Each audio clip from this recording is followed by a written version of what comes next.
Hey everyone, I'm Anna. And I'm Andy. And it's been a while since we've had a chance to talk like this. And since then, we've shared some pretty incredible moments together. We ended 2023 on the highest of notes with Potter and EG winning it all at Champs LA. And of course, Shopify Rebellion grabbing that Game Changers crown.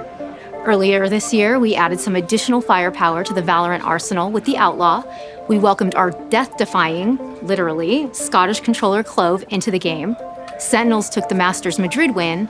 Oh, and a couple of weeks ago, we launched Act 3 with lots of pink awesomeness with Miss Bloom. So yeah, a lot has happened, and honestly, we've got a lot more planned. We're working on a ton of cool stuff for the rest of the year, and we'll touch on some of that in just a bit. Beyond today, you can expect more dev diaries from us when we have something to share, and regular communication from devs across the game when topics bubble up from the community. Since the beginning, we've been fortunate enough to serve this incredible, passionate, and engaged global community around Valorant. And look, you're never shy to share what's on your mind. And we love it. Sincerely. We're grateful for the feedback. We see you, we hear you, and we appreciate you. We want to keep the conversation going, so be sure to tell us what you think of our chat today and share what's on your mind. Okay, first topic. Valorant is continuing to grow rapidly as a game and a sport and a community. It's an entire ecosystem of experiences now, and we have these huge dreams for the future. So, we're leveling up our leadership team a bit. I'm excited to announce that Valorant is getting a new executive producer. And we really didn't have to look very far. It's him. It's Andy. I'm not going anywhere. I'll still be leading Valorant, but now at the studio level, thinking about the entire player experience throughout the whole ecosystem. And I've asked Andy to focus on what's going on in the game itself. So I'm handing over the dev team to Andy, but we still get to be partners, and I love that. Yeah, thanks so much, Anna. And thank you all for making Valorant such an incredible game. We're still committed as ever to keeping the core game healthy while evolving it with new updates. And we want to introduce you to more of the dev teams who bring these updates to life. With that, here are Coleman and Dan to talk about the map rotation, overall game health, and some gameplay changes to expect through the rest of the year. Hey all, I'm Coleman. I'm a product manager on Valorant gameplay. And I'm Dan. I work with Coleman as a game designer on agents and live balance. We're here to discuss some of the work we've been doing this year and give you our thoughts on additional changes coming down the road. But first, we've heard a lot of feedback from you all about map rotations lately, and we've been talking as a team about how we can make this experience better overall. Rest assured that your feedback has been heard loud and clear. As a starting point, we're going to be more transparent around map rotations going forward, so you all know when they're happening ahead of time. In the spirit of this, we want to confirm that the map pool will be rotating with patch 8.11 in early June. Breeze and Split will be rotating out, and Haven will be rotating back in. Now, let's dive into our main topic for today, role diversity. For context, the live game team's top priority for 2024 has been to increase intra-role diversity across the roster. Basically, looking at each role and ensuring more agents are viable in each one.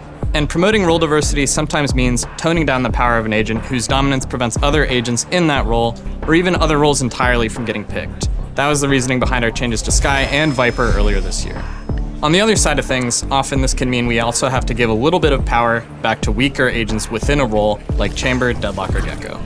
With changes like these, we often see players ask, why not just buff our weaker agents to match our most powerful ones?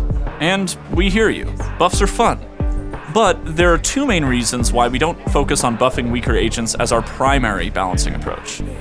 The first is that Valorant as a game is more than just agents. It's a tactical shooter.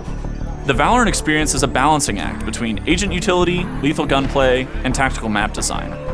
If we buffed all of our agents to match our strongest ones in terms of power, we'd run the risk of agent abilities overshadowing everything else. Instead, we strive to maintain a healthy power level for our agents, and then tune our roster accordingly. Second, as you all keep playing the game, your aim, creativity, and teamwork keep getting better. So you have to constantly reevaluate the game.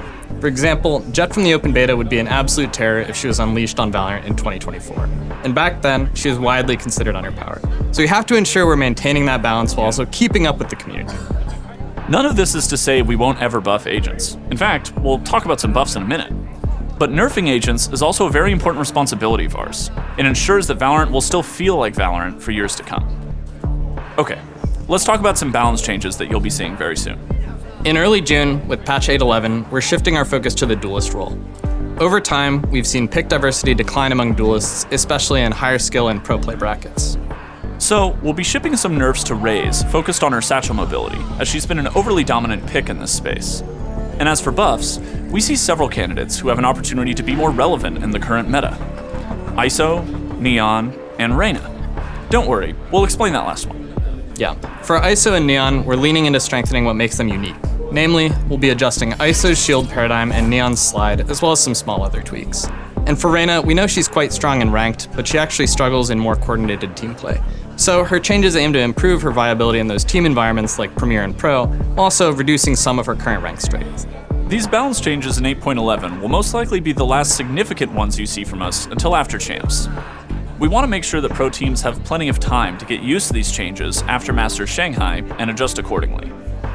Of course, you'll still see smaller patches roll out during this time. We'll just only adjust balance if something major bubbles up. Also, we're working on some pretty exciting stuff for after Champs that you'll get to play closer to the end of the year, like larger balance updates and modes changes. We'll be back to chat with you more about all that after Champs. Also, keep an eye out for more comms from the Maps team coming this summer. Now, we'll toss it over to Preeti and Sean. Hi everyone, I'm Preeti, Product Manager on VALORANT Cosmetics. And I'm Sean, Art Director on VALORANT Cosmetics. We're here to talk to you about weapon skins. When we launched VALORANT back in 2020, Sean and I were in charge of figuring out skins for the game. It was really intimidating. Tac shooters were a completely new genre for Riot, and we sort of had to guess what kind of skins you'd all like. Yeah, we had our own ideas about what types of skins would be popular or well-received, but we also knew we had to serve different types of tastes, styles, and vibes. We felt like there was a really unique opportunity to push the boundaries of what skins could do in the tac shooter landscape. Yeah, over time, lots of surveys, reading all those spicy hot takes, looking at what people actually buy in game, we started to learn your tastes, and they are so much more diverse than we originally thought. For many of you, gun skins are basically fashion. Your collections page is an extension of your own closet, kind of like Ten's and his all red collection. You think all his shirts are red too? Probably. Sentinels. So one of our design goals is to make sure there's at least one skin out there for everyone, something that feels like it was made just for you. And something we've been hearing over and over again is, where are the pink skins? I said on stream, probably like a year ago or something like that we were working on non-edgy pink skins. At the time we were, and we still are today, but we don't just take any skin and recolor it pink. It needs to make sense for the theme, otherwise it'll just fall flat and it seems like we're just trying to check a box. And I want to be clear here. We've also been making efforts to understand what you mean when you say you want pink skins, because pink skin means something different to every one of you. Some mean cute or whimsical, some mean elegant and high-end, some mean feminine, and no one can agree on which shade of pink is the right shade. Sometimes even you, Preeti, get the distinction wrong between pink and purple. Yeah, I don't know what color Reaver is. Is it pink or purple? Once upon a time, it was both. For our first real attempt in this space, we took your feedback about what you enjoy most from high-tier skins. Hype finishers, satisfying aimbot audio, unique animations, stunning visual effects, and sorry about the wall hacks. That was not intentional. We've put all of that into Miss Bloom. Speaking of feedback, we heard you last year on the Champions Kunai. We know one of the most important parts about a melee skin is the inspect animation and how good it feels to spam. With Miss Bloom, we kept that super clean jet-style equip that you all love, and we really leaned into what makes Miss Bloom special as a theme. We added brand new inspect animation and a mystical musical loop that's perfectly zen and BM at the same time. After you get that 4K clutch, you're super hyped, your team is screaming at you in chat, telling you to clip it.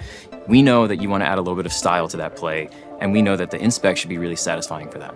So we really hope we've made something you'll love with these skins. And I swear, we'll continue to work hard on making more skins for all of you, no matter your tastes. Miss Bloom is just our first take on pink skins, but we promise it won't be the last. Anyway, next up is Outlaw. We know you've all been waiting for a sick Outlaw skin, and with every new hype bundle, you're asking, where is the Outlaw? Is Riot trolling? Why doesn't Miss Bloom have an Outlaw? No, we're not trolling. Making high-tier skins just takes time, a really long time. It's gonna be a few more months, but I'm not gonna say anything else about that. You can say something. I'll say something. Fine, I guess. One of your favorite high-tier skin lines of all time is going to be expanding to get a clean new Outlaw skin. I felt like it's really worth sharing. That's right, we're bringing a Smite Outlaw to you.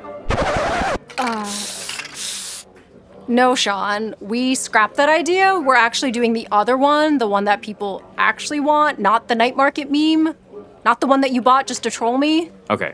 I mean, but some people do like Smite though, right? Yeah, the other one's cool and everything, but All right, either way, we are working on really good Outlaw skins. We promise it'll be worth the wait. Just let us cook. Yeah, Chef, we've got a lot cooking, and it can't all fit into this video. So we'll be back later this year to give you another update on skins, accessories, and more. Now, back to Andy and Anna. All right, thanks so much for watching. We're so Wait, there was something else we wanted to talk about, and I cannot remember what it was. Oh, replays. Yeah, it seems there's been some increased chat in the community about replays lately. Seems as though some folks want an update. Yeah, we've seen some really creative inquiries about replays. And I actually want to hand it over to Marcus, Valorant's technical lead, to talk about where we're at with replays in more detail. Hi everyone, I'm happy to be able to stop by and nerd out a little bit with you all on replays. First off, we have been working on replays. You're actually looking at a free cam view from a prototype build of our replay system right now. I want to emphasize the word prototype here, as this is nowhere near launch, and you're about to see one of the types of challenges that we need to solve. From the beginning, Valorant was designed from the ground up to maximize performance, stability, and competitive integrity online. We built gameplay logic and in-game assets around a multiplayer session. Player does a thing, their game client relays that thing to the server, other players in the game see that thing in real time. Replays, though, introduce new requirements that aren't present in normal games. For example, when viewing a replay, time might be paused, or you might want to review a specific round in a match. Unreal gives us a lot for free on replays, but we didn't plan for these scenarios up front. There are a plethora of issues with maps, abilities, weapons, as well as visual and audio effects that we need to work through to make them replay ready. Otherwise, defects show up when viewing moments out of a game and in a replay. Some of these defects are pretty funny. For example, here's a side-by-side clip that shows me interacting with a door switch in a custom game, beside that same interaction when viewed in a replay. Not sure that door in the replay is very good at being a door. Other defects are more subtle, but for replays to be valuable to all of you, they need to be accurate. In this clip, we see another side-by-side of a moment in a custom game versus that same moment in a replay. Notice the game clock in each frame. As Brim takes the corner in the replay frame, we see the smoke deploying from the start of the ability's animation. But it should have already been active, as it was deployed before Brim rounded the corner. Then, when the smoke timer ends, the replay smoke disappears without the dispersion animation. These clips only show a couple of defects with a couple of individual assets. Valorant's gameplay is built from thousands of these individual assets that all need to be audited for correctness and possibly adjusted to be correct in replay scenarios.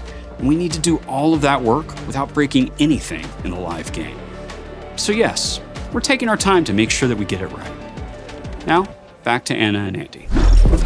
Oh hey, we're back. Thanks for taking that one, Marcus. Valorant community, please trust me when I say we are right there with you, and we're committed to building this replay system.